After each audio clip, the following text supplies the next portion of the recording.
Угсаатны зүүн музейд шинэ жилийн газар моддыг үр ашигтайгаар ашиглах шийдэл олжээ. Тэдгээрийг нутгийн ямаа, хонь, туулай зэрэг амьтдыг тэжээхэд хэрэглэж байна. Амьтад асрагчдаасаа зүхтаадаггүй. Асрагчид гацуурыг орхиод явхад амьтад өөрсдөө ирж хоолдог байна.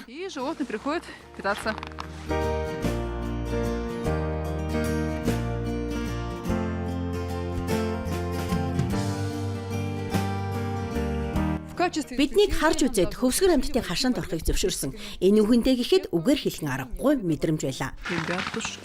Сайн нөхөрхнүүд ээ. Та нарыг ийм том гэж яаж мэдхэвдээ? Чи надаас айхгүй байгаа юм уу?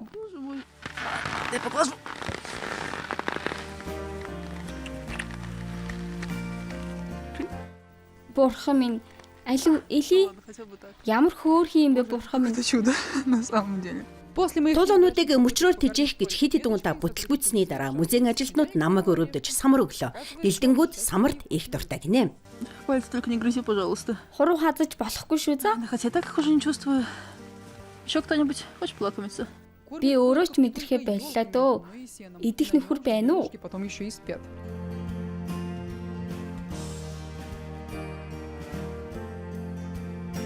Энэ байшингуудаар яах юм? Тэндээ үүрэлдэг, заримдаа хондог. Гэхдээ байшинд хонолохоос өвсөн дээр гунтах нь илүү дулаан байдаг баха. Тийм үү? Тэнгэр доор уу? Тийм ээ. Үнэхээр сонирхолтой юм аа. Шилүүст модны зүүн амьтдад амттай төдийгүй ашиг тустай. Байгаль дээр амьтад түүнээс шаардлагатай элементүүдийг авдаг. Гэхдээ гэрийн шинэ жилийн чимэглэлтэй гацуурыг угсаатны зүүн музейд авчрах хэрэггүй. Сайн санаа агуулсан ч бай дэмийг нь. Учир нь Учир нь айлууд гацуурв дээрээ саа болон өөр олон янзын чимэглүүлэгдэг. Түүнийг нь амьтан ичгүүл өвдөх аюултай. Угсаатны зүүн музейд шилмүсийг зөвхөн туулаа ямааны хоол болгож ашиглаа зогсохгүй өөр зориулалтаарч хэрэгэлдэг. Ихэвчлэн гацуурын хатаасан үлдэгдлийг бутлагч машинаар бутлаад цаашид амьтдын дэвсгэр болгон ашигладаг. Тэгэхээр тухтай мөртлөө духгүй маягийн болох уу? Энэ бол байгалийн бүтээгдэхүүн. Үүний ачаар олон амьтад хашаан дотроо тухтай байж чаддаг юм аа.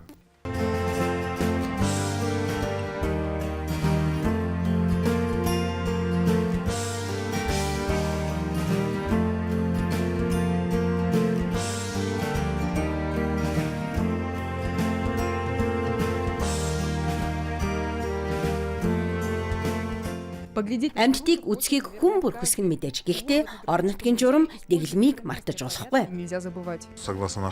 Манай дотоод журам зааснаар амьтны хүрээлэнгийн нутаг дэвсгэр дээр амьтныг гадны тижээлээр тижээхийг хориглодог. Хэрв тижээх бол зөвхөн манайд бэлтгэсэн тижээлээр хооллоно. Танахаас авч болно гэсэн үг үү?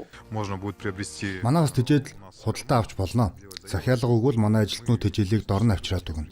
Ингэснээр зочид амьтдыг тижээх зураа чөлөө цагаа тайван таатай өнгөрүүлэх боломжтой. Үүнээс гадна тамхи татах, амьтдыг зочиох, хамгаалалтын хашаад авахыг хориглодог. Угсаатны зүүн музейд амьтдыг өглөөний 10 цагаас оройн 5 хагас хүртэл зөвшөөрдөг. Гэхдээ хэд хэдэн чухал дүрмийг заавал мөрдөх ёстой. Бидний музей ажилтнууд дагалдан явсан ч зочид өөрсдөө дур мэдэн амьтдын хашаанд орохыг хатуу хориглодог.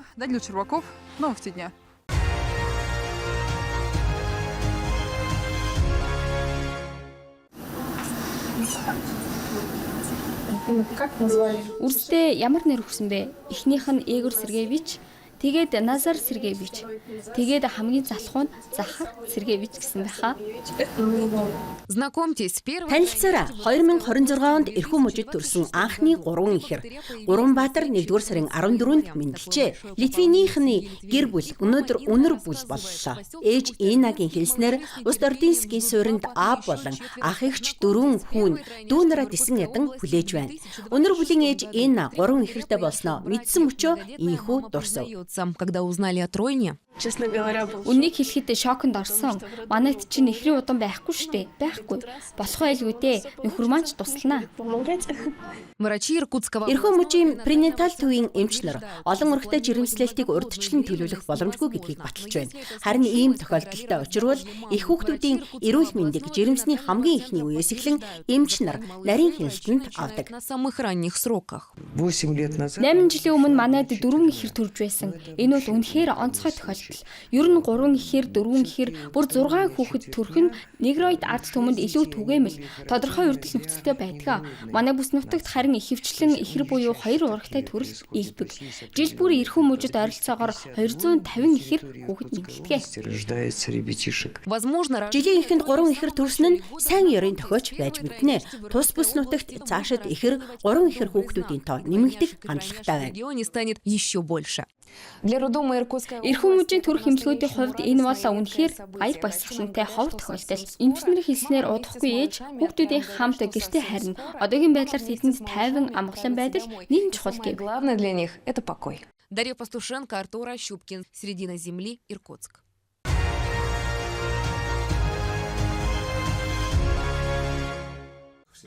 Александр с детства создает... Александр багаасаа хөлөг онгоц автомашин, танк зэрэг техникийн гайхалтай хуулбаруудыг бүтээж иржээ. Түүний хийцэн гүйцэтгэлийн наривчлал, детальчлалаараа олныг алмаар болдог. Харин мөрдөс зүгээд Оросын холбооны улсын бүсийн шүүхэн шийдвэр гүйцэтгэх газрын хуйгийн албанд 9 дэх жилдээ ажиллаж байгаач дуртай хоббигоо орхисонгүй. Харин ч албаны өдөр тутмын ажлыг уран бүтээл болгон шингээж тусгай зориулалтын техникийг угсарч байна. технику. Би хөлөн онгоцноос эхэлсэн. Эцэг эхэнд маань одоо ч хөлөн онгоцны мундаг зөвлөлго бий. Харин зай багтаа учраас өөрийн орон сууцанд авчиж амжаагүй юм. Цэрэг талб хааж, дээд сургуулаа төгсөөд хуйгийн удирдлагад ажиллаж эхлэхдээ танк угсарч эхэлсэн. Нэг хэсэг алба хаасны дараа надаас тусгай автомашин угсраач гэж хүссэн юм. Тэгээд бодж үзээд хийгэж шийдсэн. Ингээд анхны тусгай автомашин маань бий болж одоо ажлын байранд маань байгаа.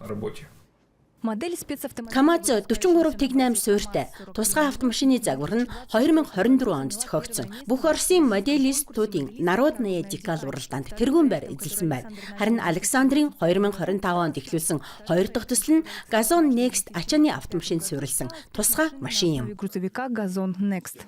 Энэ загвар маань хуйгийн удирдлагад ашиглагдж буй бодит автомашины яг таг хуулбар болно.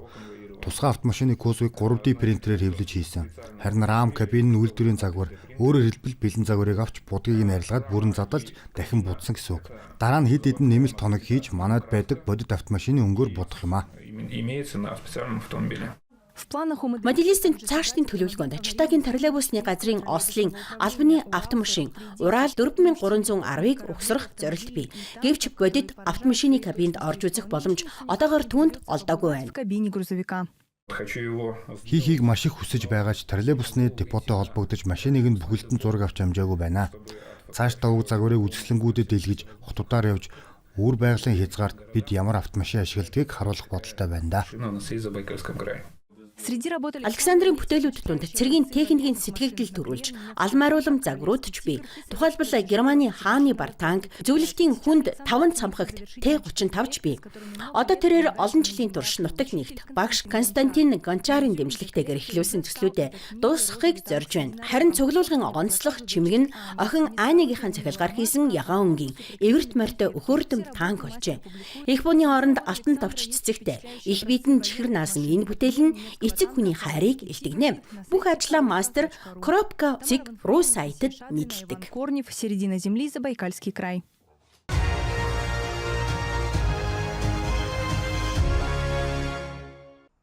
За последние 6 лет Сүүлийн 6 жилийн хугацаанд Якутийн бүгд найрамдах улсад ихээхэн ажил хийгдэж, улсдаа креатив эдийн засгийн манлайлагч хэмээн хүлээн зөвшөөрөгдөж, бусад бүс нутгуудад жинхэнэ стандарт тогтоож байна. Залуус креатив буюу бүтээлч салбарын мэргэжлийг улам ихээр сонгох болжээ. Сурагчдын ширээнээс эхлэн ноцтой төслүүд хэрэгжүүлж, уралдаан тэмцээнд оролцдог байна. Тухайлбал Якутад санаачлан зохион байгуулсан миний мэргэжил IT уралдаан нь холбооны хэмжээнийх болж, улс даяар 40 мянгаас давсан оролцогчийг нэгтгэн залуусыг технологийн ертөнцид хөл тавих бодит шат болжээ. реальным трамплином в мир технологий. Манайд олон хөгжүүлэгч хөгжлийн хөтөлбөрүүд бий. IT мэргэжилтнүүдэд зориулсан арга хэмжээ зохион байгуулдаг янз бүрийн сангуудч ажилладаг.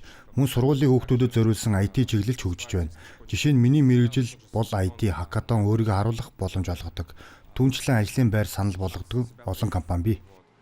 И много раз компаний, которые предлагают работу у нас в Якутии. Республика Бүгд найрамдах улс үндэсний IT-ийн манлайлагчид шагналын хүрээнд хиймэл оюуны үйлчилгээ хөгжүүлэлтээрээ тэргүүлэгчээр шалгарлаа. Якут улс бүс нутгийн шагнал ангилалд халаасны кибер хамгаалагч хэмээх хиймэл оюун дээр суурилсан ассистент бүхий иргэдийг дижитал аюулаас хамгаалах мобайл аппликейшн хөгжүүлснээр тэргүүн байр эзэлсэн байна. защищающим граждан от цифровых угроз. Манай лаборатори жил гарын өмнөөс ажиллаж эхэлсэн. Өнгөрсөн жил Орос улбаны улсад хиймэл оюун чиглэлээр хамгийн том олон улсын баг хурал AI Journey-д бүс нутгаа ямар нэгэн байдлаар таниулах зорилт тавьсан. Бүс нутгаас нийт 6 төсөл мэдүүлсэн бөгөөд ихэнх нь лабораторийн гранттай багуудынх байсан. Халаасны кибер хамгаалагч төсөл шагнал хүртлээ. Мөн лабораторийн амжилтыг Орос улбаны улсын засгийн газрын аппаратч онцолсон.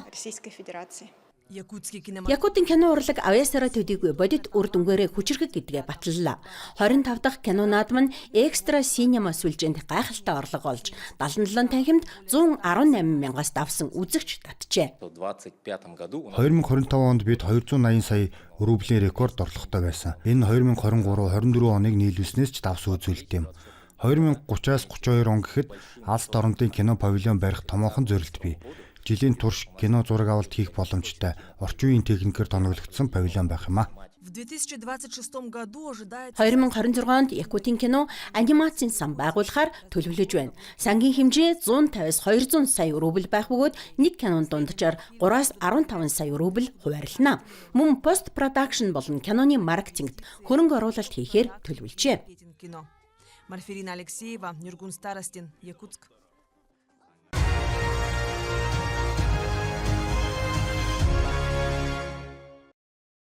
Ночное небо Чунцина Чунцын хотын шөнийн тэнгэр дижитал урлагийн асар том тайз олж, эдийн засгийн өсөлтийн шинэ хөдөлгөгч хүч болон хувирчээ. Нэгэн бүхэл оркестр мэт нэгдсэн удирдлагатай 8000 дороо 12 сэдвжилсэн гэрэлт үзүүлбэрийг толилуулж байна. Энэ бол зүгээр нэг шоу бус. Ус, газар, агаарыг уялдуулсан 3 хэмжээст интеграц, үзүүрийн цоошин хэмжээс юм. Дэнлүү хэлбэртэй дрон, тэнгэрт хөвөх зөөлөн даван дүрслэл зэрэг инновацийн шийдлүүд нь дэлхийн үзэгчдийн анхаарлыг татаж шинэ хэрэглээний эрэлтийг бий болгож байна. потребительского спроса. Тэнгэрт гарч буй дүрслэл бүр давтагдчихгүй агшныг бүтээж үзэгчдийг бишрүүлэн сэтгэл хөдлөлийг нь өдөөдөг. Энэ орон зай надад маш дотн санагддаг. Ключ к Арилжааны амжилтын гол түлхүүр нь хятадын уламжлалт соёлыг цахилгаан технологитой гүнзгий уялдуулсанд оршино. Дорны гой зүй, тэнгэрт цэцэглэн дэлгэрэх хэмээх сонгодог сэдвэр амилан соёлын өнөт өвийг зах зээлийн бодит үнцэнтэй актив болгон хувиргажээ. Бид тэнгэрийн ивэлийг бэлэгддэг лонх хулууны сэдвийг уран бүтээлчээр ашигладаг. Тэнгэрт ягаан хулуу тодорч түүнээс аз хиймэрлэг улаан тогтвол сайн сайхны ханц тэмдгүүд урсаж гарч ирдэг. Үзэгчид ингэснээр аз жаргалын чин сэтгэлийн эрүүлийг шууд мэдэрдэг. Өөгдөл цуглуулах, динамик програмчлал, интерактив технологийн тусламжтайгаар соёлын бэлэгдлүүд амьд мөнгөжих боломжтой контент болгон хувирч байна. Тэнгэрт гарч ирэх шидэт саваатай авраг гар, хотын тэнгэр багансан барилгуудыг асааж, дижитал салютууд, усан дахь тусгалтайгаа төгс уялдан сэтгэл татам дүрслэлүүдийг бүтээн. Гайхалтай шоу байна. Үнэхээр үзэмжтэй юм а. Хот сайхан сэтгэл төрүүллээ. Гайхалтай юм а. Буцаж ирмээр санагдлаа. его удивительным и хотим вернуться. С прошлого года подобное Өнгөрсөн жилээс эхлэн Чүнцэнд ийм төрлийн шоунууд тогтмол зохион байгуулагдаж, шоу бүр нь олон мянган үзэгчийг татаж байна. Үр дүнд нь зочид буудал, нийтийн үйлчилгээ, дурсгалын бүтээгдэхүүн зэрэг дагалдах салбаруудад тогтвортой эрэлт бүрджээ. Шоуны найруулагч Жан Янсюэгийн онцлсноор дараагийн бодлогын алхам нь гэрэл сүүдрийн тусламжтайгаар орон нутгийн домог 3 хавцлын музейн соёлын өвийг амлиулах явдал юм. Энэ нь өвөрмөц оюуны бүтээгдэхүүн болж технологиг зүгээр нэг зугаа цэнгэл бус орчин үеийн хятадын соёлыг илэрхийлэх хүчрхэг хэрэгсэл гэдгийг баттгана. Ингэснээр креатив үйлдвэрлэлийн шинэ боломжууд нэгдэж, хотын брендийн үнцэн өсөж, соёл технологид суурилсан аялал жуулчлалын доктортой загвар бүрэлдэх юм. туризма. Джан Шуан, Олеся Корзун, Сиджитиен.